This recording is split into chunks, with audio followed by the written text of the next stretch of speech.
This is Photoshop assignment number 9. We will be taking a zebra and using the Liquify tool to stretch it out to make it look like a rhinoceros. So this is called the Zebraceros. This is a tutorial that you can find online as well. There's also a paper copy that I can supply you with that I have put together. Now the purpose of this tutorial is to give you a better understanding of how the Liquify tool works. So in my shared folder, under 09 in the Photoshop unit, you'll see that there are 3 files, a rhino, a zebra, and Liquify face. I will start with Liquify face. I'm going to drag that into Photoshop. And we see I have a picture of a guy. Now Liquify is a feature that turns an image into basically liquid. It allows you to adjust and change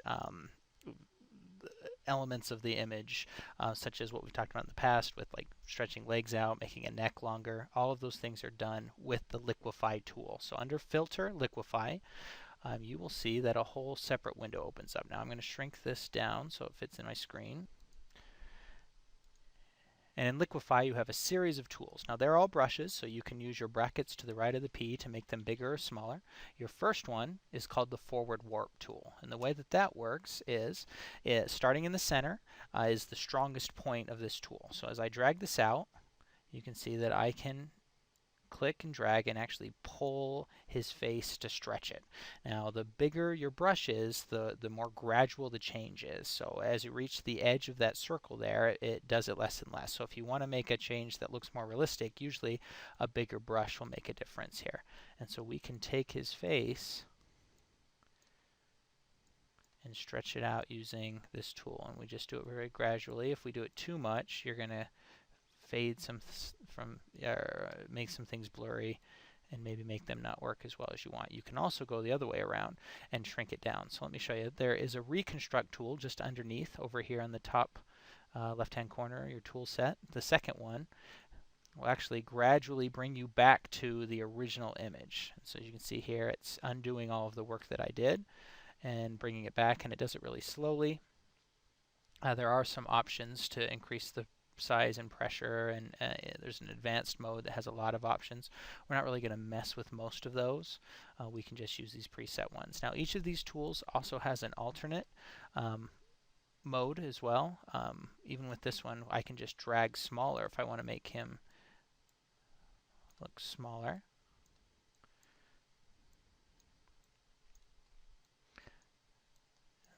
So this tool is all about just doing nice little gradual changes with the right size brush, and you'll kind of get the hang of it as you use this tool more to know which size brush you should use. So let me click OK here so you can see the changes. That's my liquefied face, and then I'll press Control Z so you can go back to the original. So we've made quite a big change here in a few seconds with the Liquify tool. Now there's some other features. Back to Filter, Liquify. I just undid, so I was back to my default image.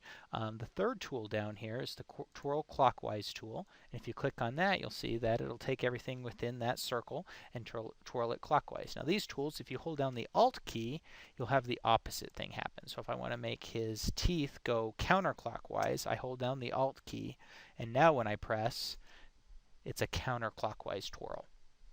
Let me bring these back here. I'll just cancel. Go to Filter, Liquify so you can see each of these tools in motion. The Pucker tool shrinks an image down, and you can see you can do a lot of crazy things with this. If you hold down Alt, the Pucker tool becomes the Bloat tool, which is also the fifth one down here, but if you hold down Alt with any of those, you get the opposite tool as well. And so that's Pucker and Blow, and that allows you to, depending on the size of your brush, once again, it's going to shrink everything inside of there. So you can make him kind of looks like an alien here. You can very quickly really change a face, and this is used a lot in like the fashion industry to increase the length of someone's legs, to make their neck look longer. That's all done in the Liquify tool. So it's a very common practice. Ethically, it's not very sound, I don't think, in a lot of cases, but that's an option that's available to you. And you'll be doing an assignment on Halloween where you'll turn yourself into a monster for a Halloween card. Now the last thing I want to show you, this is a little bit more advanced, and you might not use this. This tool, what is that? It's 7 down.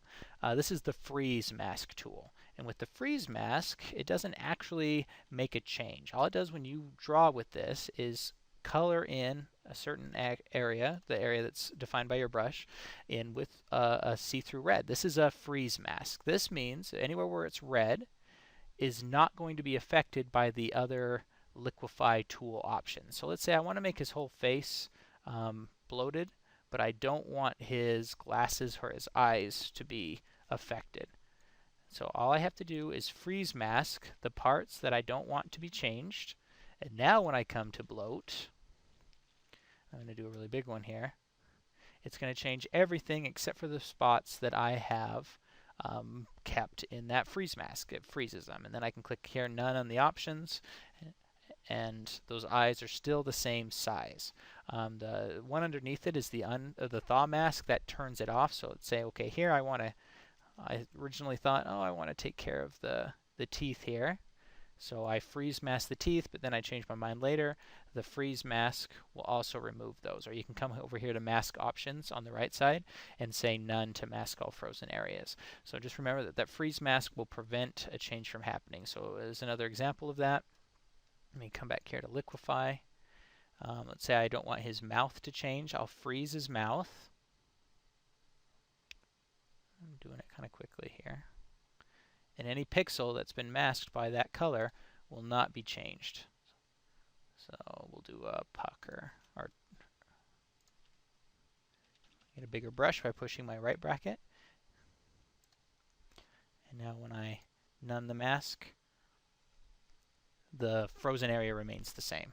So these are all, you can just practice on the face for a few minutes if you like. That's just a way to kind of get introduced to this topic. So now I'd like you to open the two files that are also in there, the zebra and the rhino. We're going to start with the zebra. So I'm going to just exit out of this. You can hit Control W to close, or you can click the little X right here to close it. Just make sure you if you want to keep it, you save it, but we don't need to for this assignment. So I'm going to bring in the rhino and the zebra, or I can come here to File, Open, and have them both. And I want to start, the rhino, the picture of the rhino is only there to give us a reference for how we should use the Liquify tool to stretch out the zebra. So it's only telling us where we should pull to. So that's its only purpose. But right now I want to take this zebra, and because I don't want to liquefy all of the ground around it, I have to begin by cutting him out using the quick selection tool. So I will pause and take care of that, and then we will continue on that. Remember, with the quick selection, you start basically in the middle with a smaller brush. If you have to get in more detail, never be afraid of zooming in. I see a lot of people who are trying to do very detailed work from far away. Zoom in, get a smaller brush. You're going to have a lot more control over the kind of thing that you need to do. So I'll just pause this. All right, I have now used the quick selection tool to completely cut out the zebra, and I can move that into the rhino image by pressing Control C for copy, and then come over here to the rhino and press Control V. Now, my first step is to take this and to try to get it as close to the rhino as possible just by using my transform. Control T for transform, and now I can stretch this out. I don't even care if I'm stretching it, so I'm not even worrying about the corners. I am just trying to get, especially those legs in the back and the head are the most important parts of this to try to match up. So something like that, maybe even down a little bit. Right there. And I can double click or hit enter to OK that transformation. Now I can choose my Liquify option. So let's come up here to Filter and Liquify. Now by default you may not see the rhino. We really need that picture of the rhino to be able to know what we should be doing. If you're not on advanced mode, go ahead and click on this little check mark on the right hand side to see advanced mode, and then I am going to choose show backdrop, and that will give you a very faint version of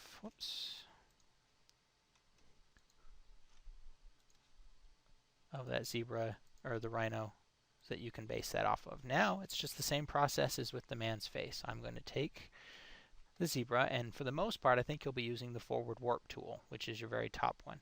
And I'm going to pick it up and just drag to try to match the image of the zebra to that of the outline of the rhino. Now there's some parts here that are especially difficult, especially those front legs. In some cases I just wipe them out completely. We're going to add some shadow to this to kind of mask those legs, but the front legs are very tough. Now another tough spot is the back legs. Anywhere where it's thinner and you have less to work with, you're going to want to get in there really close. And I'm going to drag this past the rhino so that his mane is there. And like with the horns, I'll probably have to zoom in too, because you just, from this distance with this big of a brush, you just don't have the control that you can being up close. So always feel free to do that. I just shrunk the brush down by pressing the plus or the left bracket next to the P on the keyboard, and now I can be much more specific with the brush. And it's just a process of kind of getting used to how big something has to be, the brush, in order to create the effect that you're looking for. So that was way too big. I just pressed Control Z to undo my last one, and I just keep dragging. Now with the back legs, like I said, it's part of it is just getting in close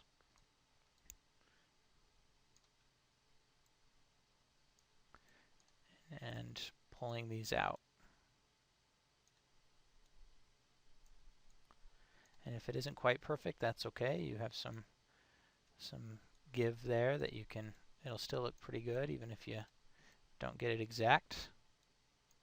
And depending on the quality of your extraction too, when you use the quick selection tool, that might make it a little easier or harder here. I wasn't too worried around the legs, so now I've got to kind of fix that.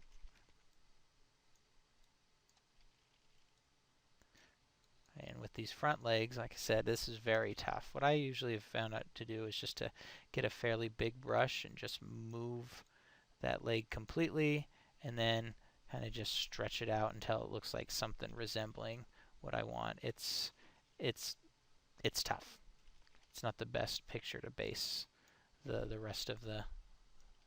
If you have a better zebra picture, if you've gone on Safari, please let us borrow it.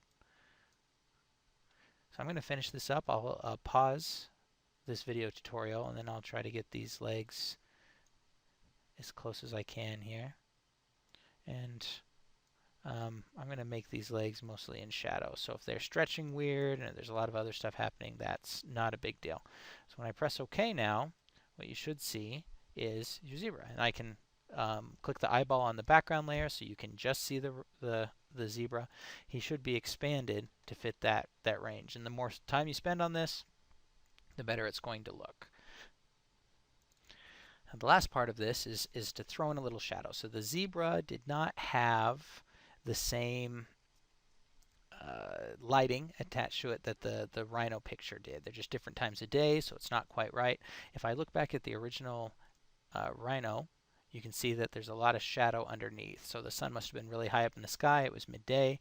With the zebra, it was a lot more afternoon probably, or morning, where the light was more evenly distributed. So if that's something that bothers you, or if you want to just do a little bit extra here, this is a really fast way to do that. I want to use my brush tool to add some shadow right on the edge of the zebra. The problem with that is if I just paint, you see here, I'd have to be very careful. I have to zoom in close and get those edges just really carefully, and then I could have them gradually fade. But we're going to use a technique that is very similar to what we did with the elephant shadow, where I can just create a new layer. Let me double click on this layer 1. I'm going to call this zebra.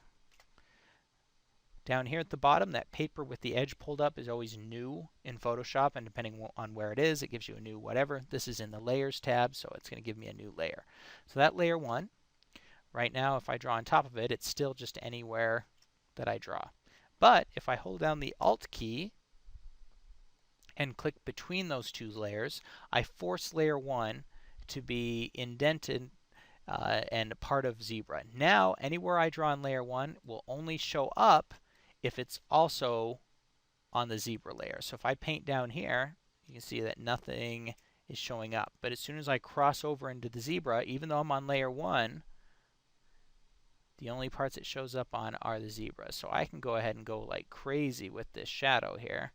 And maybe what I can do, if it's too dark, and I have a brush that has a 0% hardness, so that I can get that gradual fade, like if it was a shadow on a rounded surface, which is what I want. And if it's just too shadowy, which, I mean, this is like, that's way too much. I can take the opacity here, and opacity is how transparent something is, and I can just turn it down a bit, and I can type in a number there, or I can click on the little arrow next to it and just adjust the slider. Now my shadow layer is at 70% opacity. It's only 70% opaque. That means it's 30% transparent. I can turn that up and down however I want. And if you want to create your own shadow on the ground, you can, but otherwise I'm just going to use the same shadow as the rhino. And that is the end of this assignment.